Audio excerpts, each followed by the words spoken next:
장관님, 예. 제가 첫째 날 국감에서 현 의료 대란 사태 해결을 위해서 대통령 공식 사과와 책임자인 장차관 용퇴 말씀드렸는데 고민해 보셨습니까?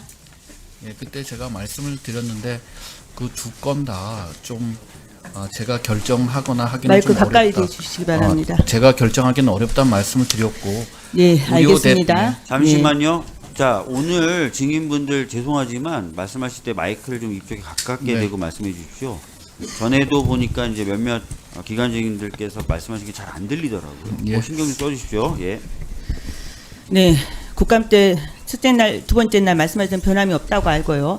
저는 의대 정원 증원이나 국민연금 계획이 세종에서 용산으로 넘어오면서 귤이 탱자가 되어버렸다고 생각합니다. 귤하이지라고 아시죠? 네, 예. 알고 있습니다.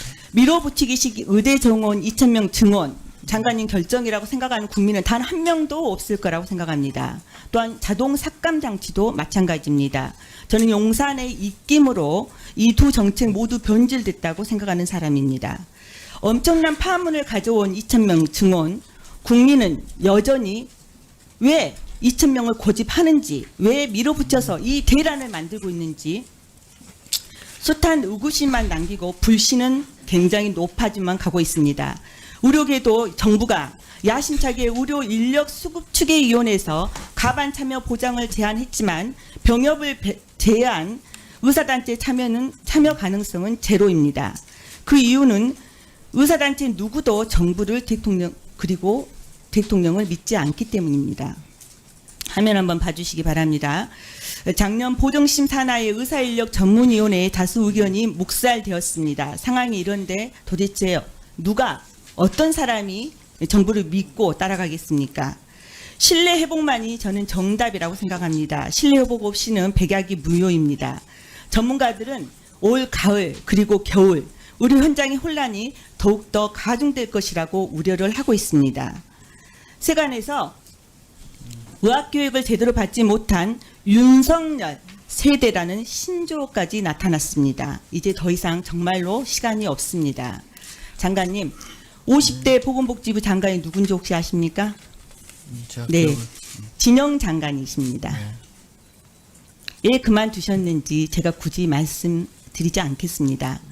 국무위원은 대통령을 바른 길로 가도록 보좌해야 합니다. 현 사태를 해결하기 위해서 대통령께 새로운 명분을 만들어 드리는 것도 국무위원의 역할이라고 생각합니다. 다시 한번 의정간 신뢰회복 물꼬를 트기 위해서 대통령 사과 필요성을 직원 그리고 진원 드렸으면 좋겠습니다. 그리고 스스로 용퇴하시기 바랍니다. 국민연금 개혁도 모수개혁은 21대 국회에서 유종의 미를 거둘 수 있었습니다. 그럼에도 불구하고 윤석열 대통령이 22대 국회에서 구조개혁까지 논의하자고 해서 무산이 됐습니다. 지금 현재 정부가 내놓은 안을 보더라도 공론화 결과는 송두리째 무시되었습니다. 그러면서 여전히 재정 안정에만 방점을 둔 연금 개혁안은 자동 삭감 장치, 보험료율, 차등 증상 등 차등 인상 등 사회적 논란과 갈등만 야기하고 있습니다. 정기국회에서 다시 모수개혁을 논의한다 하더라도 논란은 굉장히 많을 것입니다. 여기에 자동 삭감, 차등 보험료까지 한다면 정상적 논의는 가능하다고 생각하십니까? 저는 불가능하다고 생각합니다. 자동 삭감 장치와 세대 간 차등 보험료는 철회되어야만 그때 비로소 모수개혁에 관련된 논의가 시작될 수 있습니다. 철회할 의향이 있으십니까? 짧게 네. 말씀하십시오. 네, 그 두 가지는 작년 10월에 제출한 제5차 국민연금 기본계획안에 포함되어 있었던 상황이고, 예, 저희가 그걸 처리할 제안을 계획이 하셔. 없으시다는 거죠? 네. 그렇게 알아도 되겠습니까? 자, 다음 질의하겠습니다. 장관님, 자동차 네. 보험 약칭 관련해서 심평원 국정감사 결과 보고 받으셨죠? 예. 네, 인증된 6개 원외 탕전실 약칭만 인정하는 것인데 화면 보시는 것처럼 심평원 결정은 국토부 고시도 반하고 이 관계자 의견 수렴도 하지 않는 일방적 도중 행정이라고 볼 수 있습니다. 또한 보험 청구 시 탕전실 이름을 입력하지 않아도 보험료를 지급함으로써 원외 탕전실별 보험 청구 금액을 확인할 수차 없는 엉터리 행정입니다. 따라서 복지부 감사가 필요하다고 생각합니다.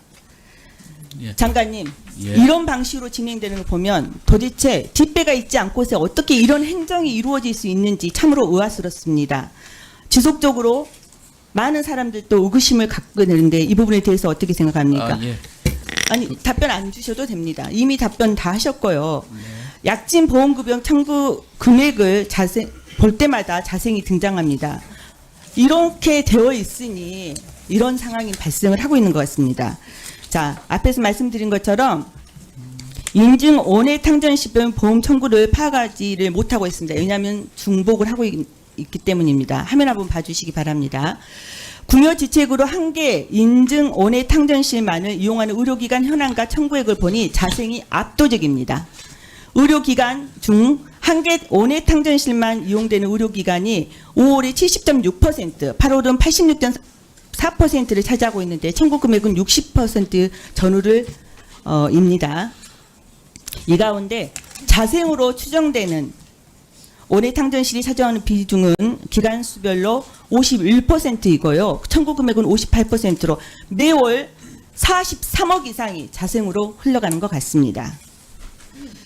한번 관계도 한번 봐주십시오. 이런 관계 속에서 화끈하게 밀어주기 도덕행정의 뒷배는 이들의 밀접한 관계에서 비롯되지 않았는가라는 합리적 의심을 할 수밖에 없습니다.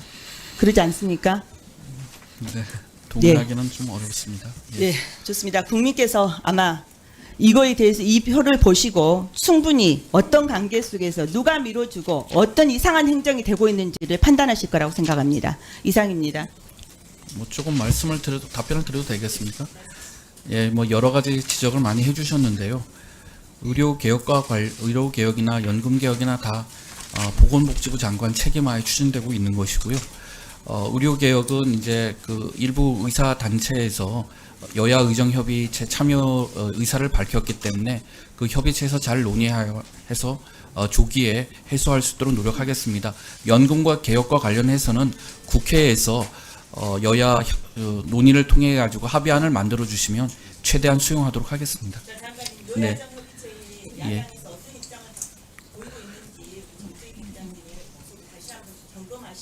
네. 실제로 전공의나 의사협의회에서 참여한다는 의사를 뵙힌 게 없습니다. 알고 있습니다. 제가 네. 네.